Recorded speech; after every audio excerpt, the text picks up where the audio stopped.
성전 문지기의 행복. 여러분은 어디에서 행복을 느끼려고 하십니까? 세상에서 행복을 느끼시려고 그러시죠?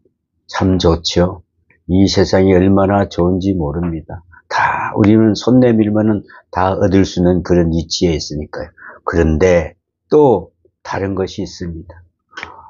고향이 없는 사람이 그렇게 불행하고 가장 불행한 자들이 고향이 없는 사람이랍니다. 요즘에는 서울에 고향이 있는 사람들은 하도 그냥 서울시가 이리 바뀌고 저리 바뀌고 하는 바람에 어느 골목인지 잘 모르겠는데, 그래도 참 아름답게 한 가지, 그 길 찾는 그 번호를 주는 바람에 그래 천만다행이에요. 무슨 길?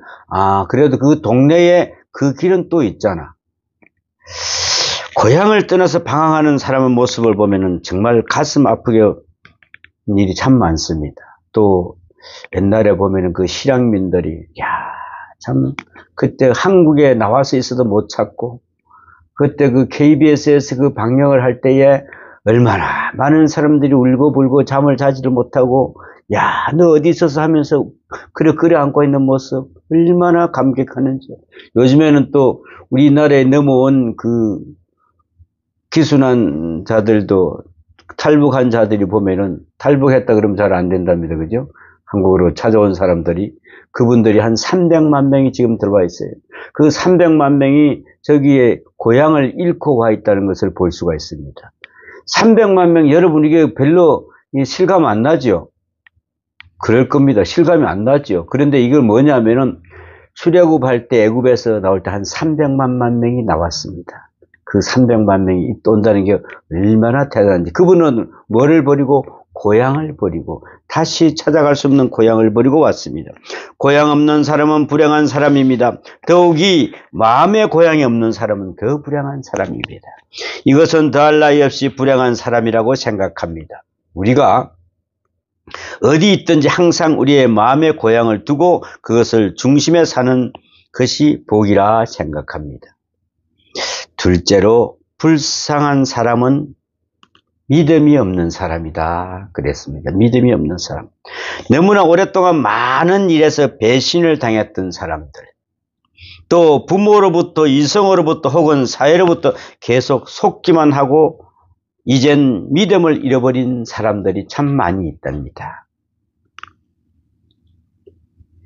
그의 입에서 나오는 말이, 이런 말이 나오게 됩니다. 이제 아무것도 믿을 수가 없다.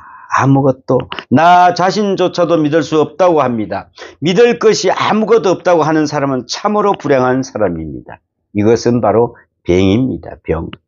아주 병 중에서도 큰 병입니다. 아무도 믿을 수 없다. 나 자신도 믿을 수 없다. 그렇다면은 끝난 것이지요, 뭐. 어쨌든 믿음이란 에베소서 2장 8절에 말씀하십니다. 믿음은 뭐라고요? 선물이라고, 선물. 이렇게 귀한 선물을 줬는데 이 선물을 우리는 어떻게 사용하느냐 이것입니다. 그죠? 하나님께서 믿음을 선물이라 그랬어. 우리가 하나님께로 받은 선물 중에 아주 소중한 선물이 바로 믿음이다. 믿음. 셋째로, 봉사를 모르는 사람. 이런 사람은 정말 불행한 사람이라고 생각합니다. 봉사 힘들어요. 내가 이 쌀을 이거 한 가마 갖다 주러 가는데도 보면은 내 기름 태워야지, 내 시간 빼야지, 돈 써야지, 또 어떨 때는 올려서 갖다 좀 달라는 사람도 있어요. 이게 봉사하는 게 내가 완전히 버리고 내가 그냥 아무 조건 없이 그 사람을 사랑하지 않으면은 봉사할 수가 없구나. 그 봉사라는 게 그냥 봉사 갔다 왔다 이게 아니고 내 시간과 내 돈과 내 모든 걸 다 쏟아붓고 그래도 뭐가 아무것도 남는 게 없어. 이게 봉사요. 봉사해놓고 뭘 바란다? 이거는 잘못된 사람이요.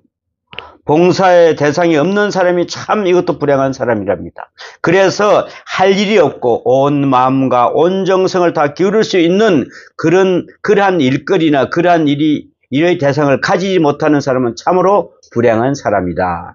여러분, 그러니까 우리가 할 수 있는 일이 있다는 게 얼마나 감사한지요. 얼마나 행복한지요. 이게 너무나 감사로 느껴야 됩니다. 이기심의 노예가 되어가지고 자기만 위할 줄 알고 남을 위할 줄 모르는 사람, 이 사람은 인생을 반도 못 산 사람이다 그랬습니다. 사실 기쁨이란 남에게 봉사하는 데 있는 것이 아닙니까? 누군가를 위해서 나 자신을 바치기도 하고 수고도 하고 희생하는 바로 그 속에서 인간은 인간 최고의 기쁨을 맛보게 되는 것이다. 이 소중한 행복을 모르고 산다는 것은 얼마나 불행한 일입니까? 봉사의 기쁨을 모르는 사람은 불행한 사람입니다. 내 수고의 대상이 분명하고 그를 위해서 자기를 바칠 정열이 있고 그 수고 자체가 희열이요. 그리고 영광을 감수될 수 있을 때에 이것을 행복의 극치라고 합니다. 이제 여러분 봉사하십시오. 힘들지요. 봉사 갔다 오면은 막 어떨 때는 녹초도 됐지요. 야, 내가 왜 이런 고생을 했던가, 내가 왜 이랬던가 할 수도 있습니다. 그러나 그것은 누가 아세요? 하나님이 알고 계세요. 그러나 가장 큰 행복은 뭐냐? 하나님을 아는 것이다. 가장 큰 행복은 하나님을 아는 것이다. 사도 바울은 빌립보서 3장에서 그리스도를 아는 길이 가장 고상하기 때문에 그간에 소중히 여겼던 모든 것을 다 뭐로 여겼다? 배설물로 여겼다 그랬습니다. 내가 이때까지 모든 것, 학문, 지식, 가문, 이 모든 것을 다 그때는 소중히 여기는데 내가 하나님을 알고 나서부터는 다 배설물로 여겼다. 그리스도를 안다, 하나님을 안다, 하나님을 알아가는 그 길이 가장 행복하고 소중하고 복된 것이라는 그런 말입니다. 시편 146편 5절에 보면은 여호와를 자기 하나님으로 삼는 사람, 하나님을 내 하나님으로 섬기는 사람이 가장 복된 사람이라고 그랬습니다. 가장 복된 사람, 허물 사함을 받은 사람, 죄로 가려졌던 하나님과 사랑의 관계를 연결하고 사는 사람이 가장 행복한 사람이다. 하나님과의 교통하는 사람이 참 행복한 사람이다. 이번에 우리나라에 보면은 나라오도 올리고, 누리호도 올리고, 또 이거 위성 치료도 올리고 했는데, 세계에서 난리가 났답니다. 우리나라 사람들은 참 그런 부분에서 굉장히 손재주가 있어요. 거기, 6,000m? 거기 상공에서 내려다 보면서 A4 용지 하나를, 이 용지 하나를 들여다볼 수 있다는 거야. 이 용지 하나를. 그럼 어떻게 되겠어? 그런데 아직까지 미국이나 독일 기술이 그렇게 없대. 그래서 야, 이거 한국에다 큰일 났다. 근데 그게 했으면 좀 그냥 그런갑다 하지 왜 그리 호들갑 있지. 자기들이 이때까지 모든 걸 다 우리 입을 갖다가 다 뺏겨 먹었잖아. 우리 이 핸드폰 전화 쓰는 거 있죠? 이게 지금 현재 위성 받아가 기지국 받아가 오는 거, 이거 돈 하는 거 옛날에 우리는 미국으로 돈 다 줘서 그거, 응? 통신비라는 면목으로 다 받아갔다 이 말이야. 그래 보면은 하나님과의 사랑의 연결고리가 한끼리 있는 사람이 더 행복하다. 우리는 그보다 더한 걸 연결고리가 되어 있어. 하나님과의 나의 연결고리가 되어 있단 말이지. 응? 또 시편 30편 1절에 보니까 가장 행복한 사람은 허물의 사함을 받고 자기의 죄가 가려진 자는 복이 있다. 허물의 사함을 받고 내 죄를 가려진 자. 여러분 죄가 씻겨진 게 아니에요. 뭐를 가렸어? 예수 그리스도의 피로 가려졌어. 피로 가려졌어. 이게 씻겨내면 큰일 나. 그러니까 늘 덮어야 돼. 늘 덮어야 돼. 그래서 옛날에 제사장들이 그냥 피로 계속 성전을 덮은 거야. 계속 덮은 거야. 그 피가 드러나지 않게끔. 야, 그 피가 드러나면 허물이 모든 걸 드러나니까. 사람은 하나님을 사랑하는 사람, 하나님을 사랑할 수 있는 사람, 마음과 정성과 뜻을 다해서 하나님을 사랑하는 사람, 그 사람이 가장 행복한 사람이었다라고 했습니다. 그의 말씀을 귀담아 들으면 그의 말씀은 뭐보다요? 꿀송이보다 더 달게 들을 수 있으며 하나님의 말씀을 듣는 것은 최고의 행복으로 받아들일 수가 있고 그리고 하나님의 말씀을 순종하고 그 속에서 기쁨을 찾는 사람이 제일 행복한 사람이라는 말입니다. 말을 줄여서 하나님을 섬기는 사람, 하나님을 섬기는 것을 가장 큰 기쁨으로 알고 사는 사람에게 뭐가 있다? 행복이 있다. 행복한 사람이다 그랬습니다. 우리가 본의 아니게 때로는 많은 고통을 당하게 됩니다. 마음대로 되는 일도 있지만 안 되는 일이 더 많습니다. 그리고 전혀 생각지도 않았던 어려운 일들을 겪게 될 때가 참 많습니다. 그러나 이것은 절대로 상실만은 아닙니다. 여기서 좌절할 것도 하나도 없습니다. 이러한 일로 인해서 우리는 더욱더 소중한 것을 얻게 된다는 것입니다. 하나를 잃어버리면 더 큰 것을 찾습니다. 하나를 잃어버리면 열을 챙긴다고 그랬지 않습니까? 고난은 인간의 소원을 단순하게 합니다. 그리고 가치관을 바꾸어 줍니다. 건강할 때는 인간의 이런 것이 소중했습니다. 참 그런데 병들고 보니까 그것은 소중한 일이 아니었다 그랬습니다. 전혀 다른 것이 소중했습니다. 사업에 성공할 때는 소중한 것이 정말 많았습니다. 그러나 이제 사업에 실패하고 보니까 이것들이 다 의미가 없는 일이요 그랬습니다. 전에 생각하지 못했던 그 무엇이 귀한 것이라는 것을 비로소 알게 되었다는 것입니다. 세계관과 가치관을 바꾸어주는 것, 이것이 바로 고난입니다. 고난은 때로 종말적 의미를 깨닫게 됩니다. 행복이 무엇인가 이것도 전혀 다른 각도에서 생각하게 된다는 것입니다. 이것이 바로 고난이 주는 선물입니다. 다윗은 왕이었었죠. 왕입니다. 일국의 왕입니다. 그러나 그 왕위는 그에게는 괴로운 것뿐이었습니다. 정말 괴로웠습니다. 왕이기에 전장에 나가서 피를 흘려야 했었고 또 많은 산적한 업무로 인해서 피곤했습니다. 그것만이 또 아닙니다. 그가 지금 당한 이 어려움 속에서는 그 누구도 그를 위로할 수가 없었습니다. 가정도 위로하지 못했습니다. 범죄하면서까지 사랑했던 그 사랑하는 바세바도 이 결정적인 순간에는 다윗을 위로하지도 못했습니다. 이제 그는 너무 피곤했습니다. 많은 자녀들은 괴로운 존재였습니다. 신하들은 배신했고 아들 중에 하나는 자기 아버지를 대항해서 반란을 일으켰습니다. 여러분, 이러면은 어떤 지경이겠습니까? 차마 그를 대항해서 싸울 수가 없어서 왕위를 탁 내놓고 비난을 떠납니다. 어떻게 아들하고 싸울 수가 있겠습니까? 어떻게 아들을 내가 목을 치겠습니까? 떠납니다. 이리저리 상기스를 방황하게 됩니다. 그의 마음은 잡잡하고 너무나 아팠습니다. 이제 그는 아무 소원이 없었습니다. 아무 미련도 없었습니다. 다만 그리운 것은 하나님뿐이었습니다. 하나님 아버지 어디 계십니까? 나를 불쌍히 여기달라고 이거 고백뿐이 없었습니다. 그리고 하나님의 임재의 상징인 하나님의 성전이 너무 보고 싶었습니다. 너무 보고 싶습니다. 하나님. 그것만이 그리움이었습니다. 여러분, 하나님의 성전은 건물이 아닙니다. 다윗이 그리워했던 하나님의 성전은 바로 성막이었고 천막집이었습니다. 수달피 가죽으로 만들어 놓은 100년 묵은 그 낡아 빠진 천막이었습니다. 먼지가 자욱합니다. 그 안에는 하나님의 임재를 상징하는 법궤라고 하는 괴짝 하나가 달랑 놓여있을 뿐입니다. 그러나 하나님을 사랑하는 그 마음이, 하나님의 성전을 그리워하는 그 마음이 마음으로 구체화되었습니다. 하나님의 성막을 사랑했습니다.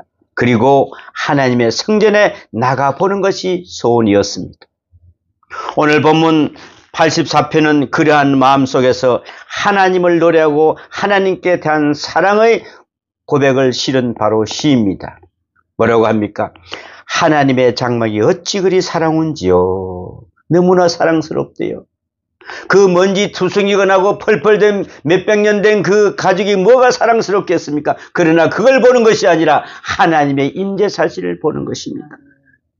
그는 사랑스러운 하나님의 장막을 노래하고 있습니다. 하나님의 성전을 그리워하는 행복, 하나님의 성전을 향해서 가는 발걸음의 행복, 시온의 대로가 그 마음에 있는 자는 복이 있다 그랬습니다. 여러분도 시온의 대로가 함께 하시기를 축원합니다. 이제는 하나님의 전에 거하는 행복, 하나님의 전을 봉사하는 행복, 그 행복을 이렇게 말하고 있습니다. 뭐라고 합니까? 심지어 제비와 참새를 부려하고 있습니다, 여러분. 제비와 참새는 마음대로 날아서 하나님의 전에 들어가 둥지를 틀고 사는데 나는 왜 하나님의 전에 마음대로 들어갈 수 없다는 말입니까? 이래서 슬퍼하고 있습니다. 참 이런 마음이 들 때 우리는 어떤 마음이겠습니까?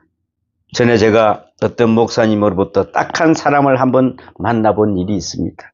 이 사람은 옛날에는 경찰서 서장까지 했고 참 잘 나가던 그런 사람이었답니다. 그런데 갑자기 고혈압으로 쓰러져서 누워서 있는데 누워서도 쉬지를 못합니다. 누울 수도 없는 사람입니다. 물론 일어나 앉지도 못합니다. 그래서 늘 앉아서 고생을 합니다. 그런데 그런 상황 속에서 예수를 믿고 받아들이게 되었다고 합니다. 회개를 하고 참회의 고백도 했습니다.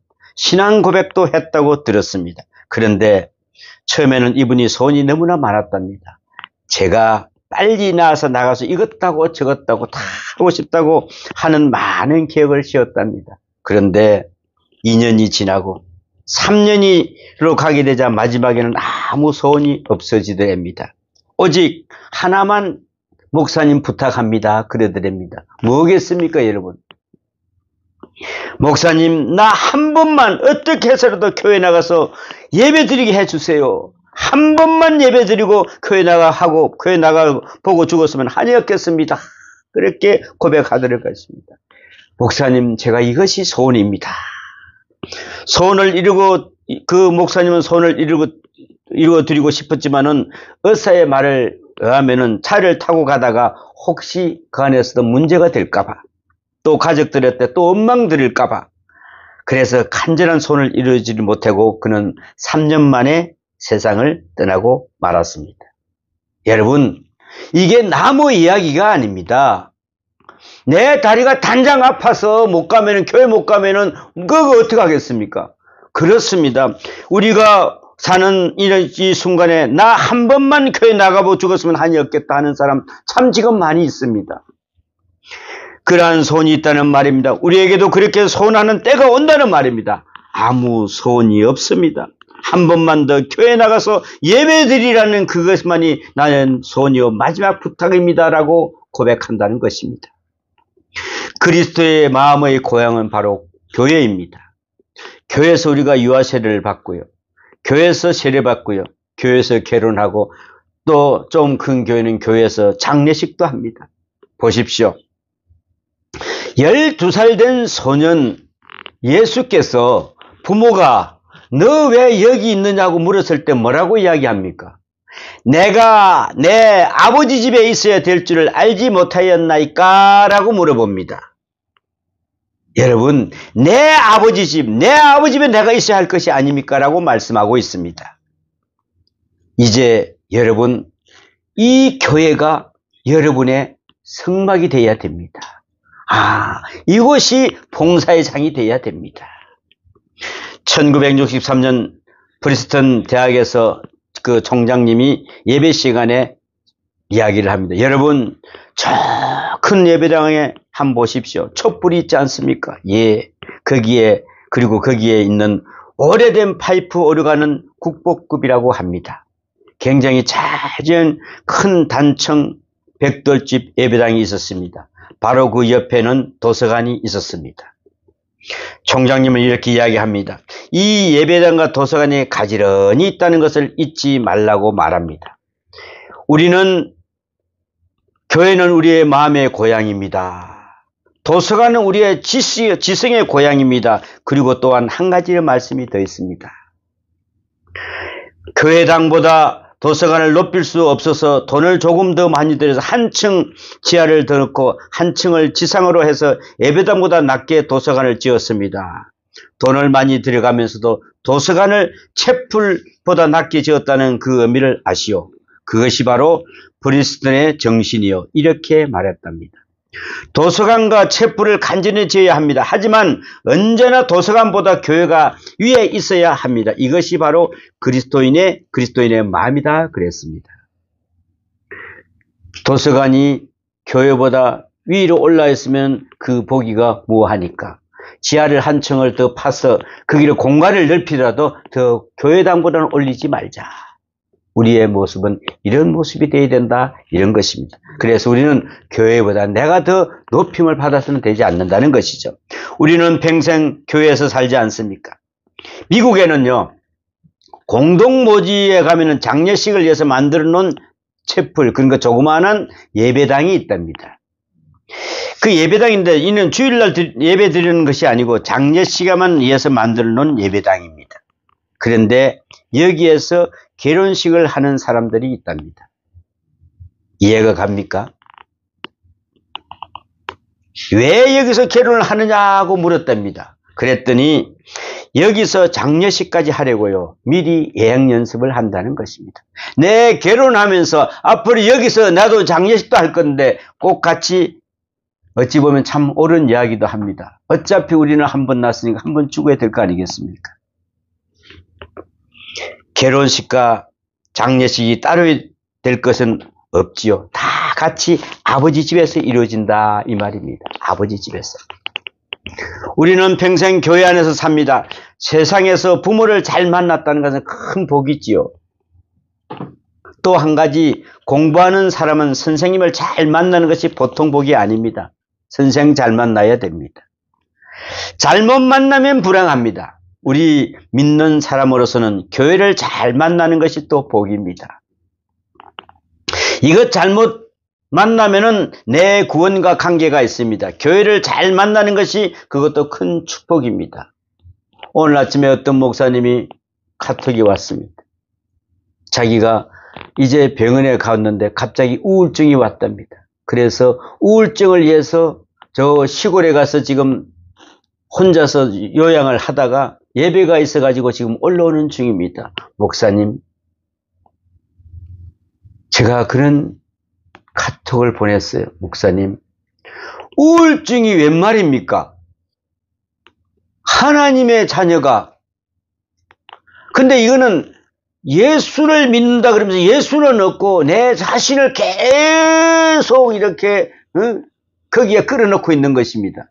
내가 그래 하지 말라고 몇 번을 이야기를 했어요. 하나님이 함께 하시면 이것도 모두 하나님 뜻대로 하시면 내려놓으면 되는데 이걸 못 내려놓는 거죠. 왜? 오늘 이번 달에는 피아노 팔고 다음 달에는 뭐 올겐 팔고 다음 달에는 팔찌 팔고 다 팔고 이제 또 뭐가 또 남았을까? 그런데 이 사람들이 이걸 갖다 팔아가고서 메꿀 생각이지 하나님 나를 어떻게 하면 모든 걸 다 드리면 일행 할 줄을 모른다는 거지. 여러분 우리 이시 조심해야 됩니다. 응? 아버지 집 우리는 여기서 살아야 됩니다. 아버지 집. 그러므로 제가 전에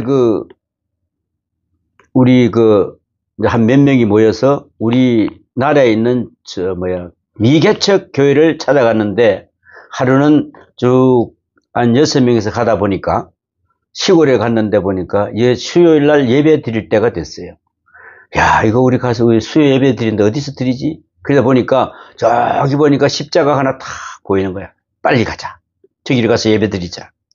그 교회를 들어갔더니 성도들이 2명이 앉아 있었습니다. 시골 교회니까. 근데 갑자기 우르르 서너 명이 들어가니까 갑자기 교인이 많아질 거 아니겠습니까? 야, 그런데 가면서 우리가 보면 그 십자가 불빛만 봐도 얼마나 반가운지 모릅니다. 이것이 바로 그리스도인의 마음입니다. 저기 해외 가서도 어디 가서 일본에 가면 이러면 보면은 뭐가 안 보여요? 십자가가 안 보여요. 교회를 찾고 싶어도 못 찾아. 그런데 우리나라는 오면은 전시 눈만 돌리면 다 교회야. 얼마나 감사한 나라인지 몰라 이 나라가. 응?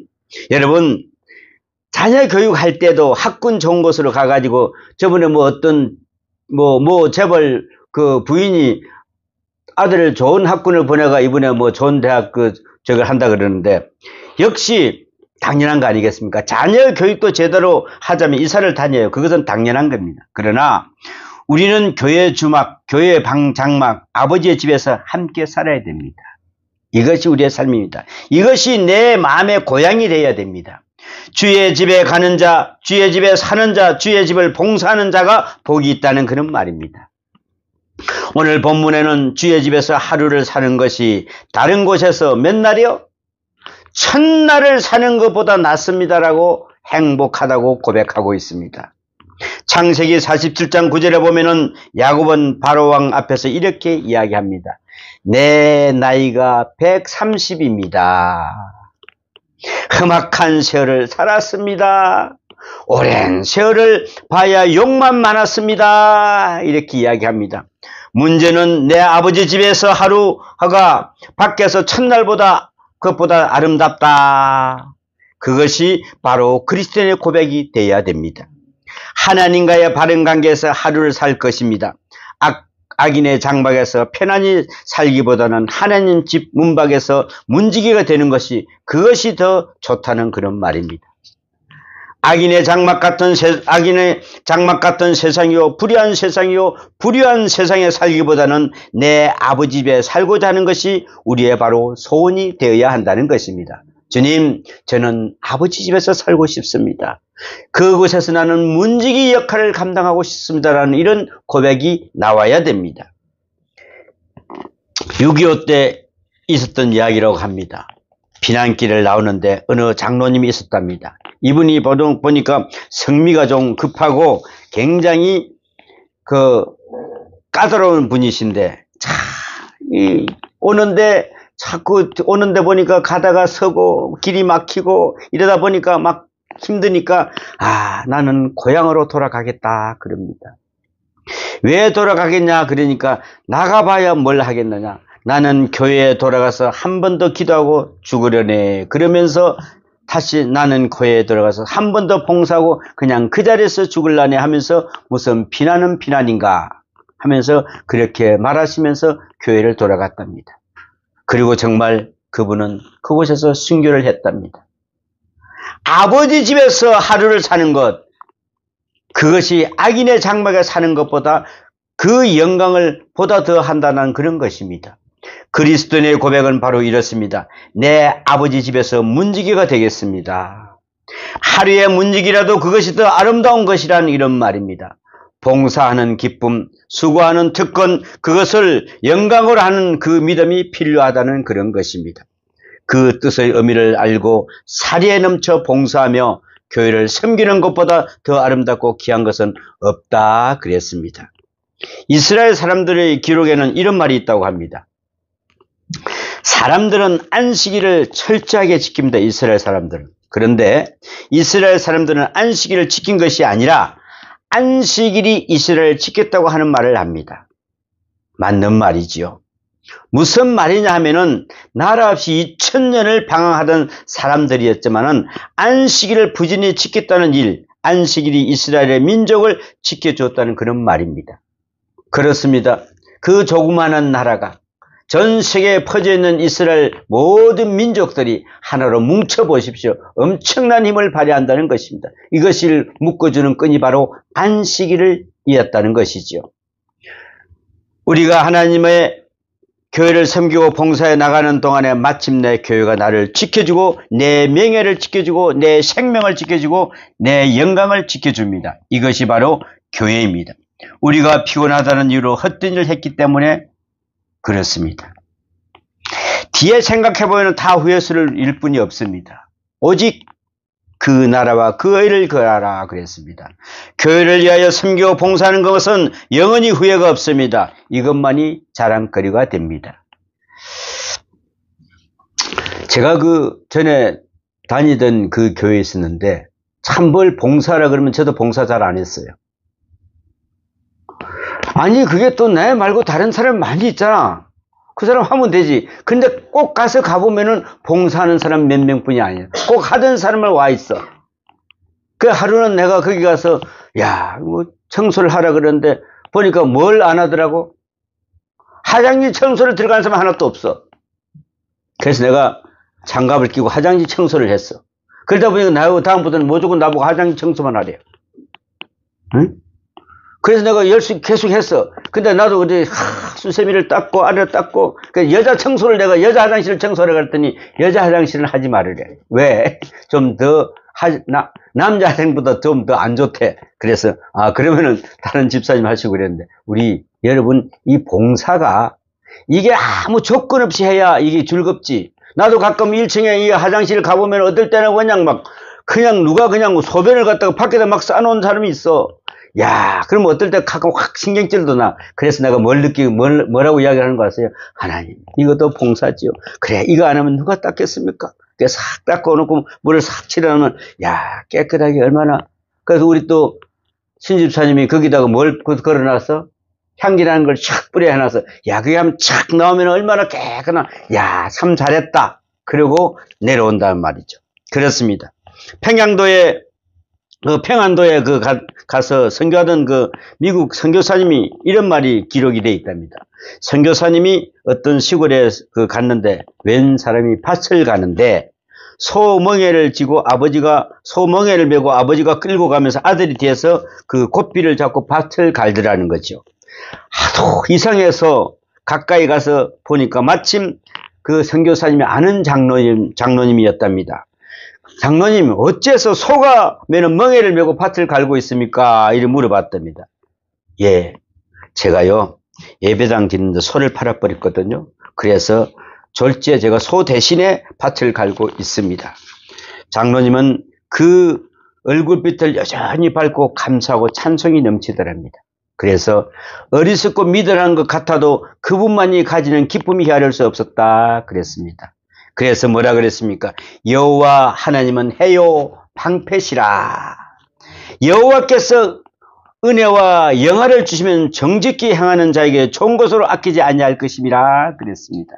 하나님께서는 우리가 주는 게 좀 손해 것 같죠? 절대 손해 안 봅니다.